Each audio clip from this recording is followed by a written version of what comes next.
Welcome छ है साथीहरू यो मेरो भिडियोमा है। यो चाहिँ हाम्रो गोल्मेको वान वे रोड हो। यो चाहिँ रोड गिरिङ नगरपालिका जानको लागि वडा नम्बर 9 को मुख्य सडक हो, तर पिच चाहिँ भएको छैन। अवस्था यस्तो छ साथीहरू है, देख्न सक्नुहुन्छ तपाईँले। यो जिडी साइड हो, एकदमै वर्षा भइरहेको छ। यो साइड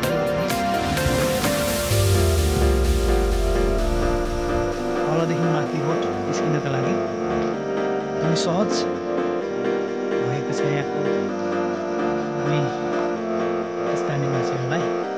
साथीहरू यो चाहिँ हाम्रो खोल्ने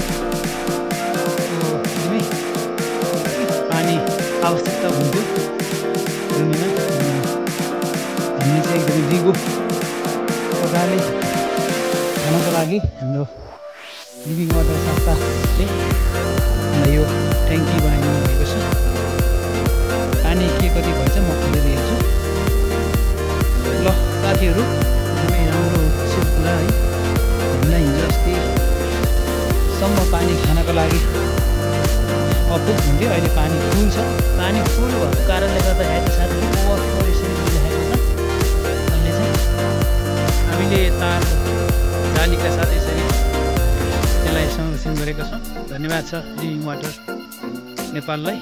साथीहरू यो चाहिँ हामीले लिभिङ वाटर नेपालद्वारा नै हामीले 110 धारा बनाएको थियौँ। पानी यसरी झरिसकेको छ।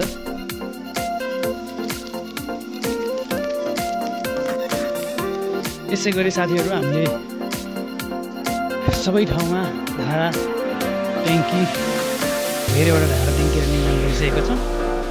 यहाँ अर्को ट्याङ्की हेर्न जानेछौँ। अघिको पानी त्यहाँ आइसकेको छ। यो पानीले मलाई भेट्छ कि भन्ने कुद्दैछु गाइज। यो चाहिँ ल हाम्रो अर्को ट्याङ्की। पानी त यता माथिबाट पो ओभरफ्लो भएको जस्तो छ यसमा नि है। साह्रै ल पानी त साथीहरू यो माथि यसरी आएको छ है। पानी यसरी माथि निस्किसकेको छ। यो घरको